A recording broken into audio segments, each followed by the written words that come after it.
Ayun, hello guys. Ito na po yung sunod na video na ipopost ko. So, sana panoorin nyo pa rin. Inuulit ko po, katuwaan lang ho talaga. Wala pong personalan na. May mga nag-request po kasi. So, isang araw ko pong nilusaw yung utak ko para makabuo ng lyrics. Salamat po sa inyo. Ito po ay para sa mga OFW lalaki. Special mention sa mga Saudi boy. Personalan mga kabayan na. Kaya walang sansi. Enjoy.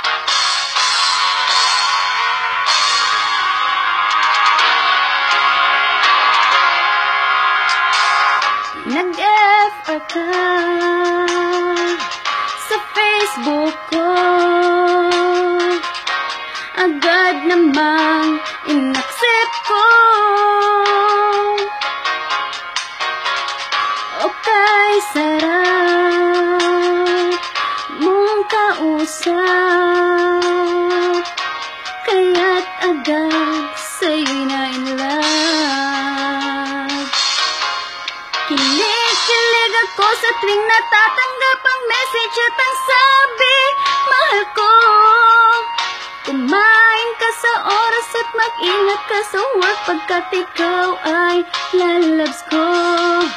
Okay, sarap naman, ano ba itong naramdaman ngayon? In love na, in love sa'yo. Kaya't mag-post agad ang status, ikaw na ang forever ko.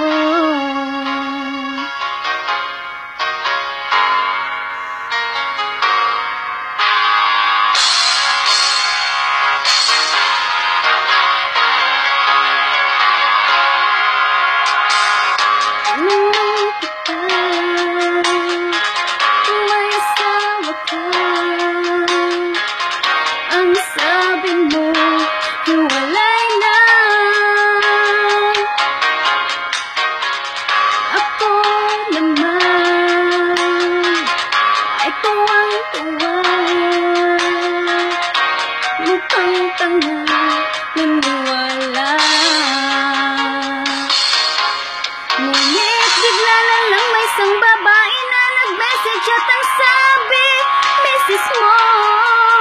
Nagulat pa ako nung pagkasabi niya sa akin na puraw ay kabit mo. Okay, sakit naman, ano ba itong naramdaman? Mukhang gumuho mundo ko. Napangarap kong forever, ngayon may ginagawa ko. Natatawa na lang sa tuwing naaalala ko ang mga message ko sa'yo. Niloko lang pala, akala mo ang gwapo mo, mukha namang sunog na aso. Okay, bilis kinarma ang balita ko, iniwan ka na rin ng misis mo. Pag nakita pa kita sa Pinas, tanggal yung bayot mo. Ang takot, ang laking malantad.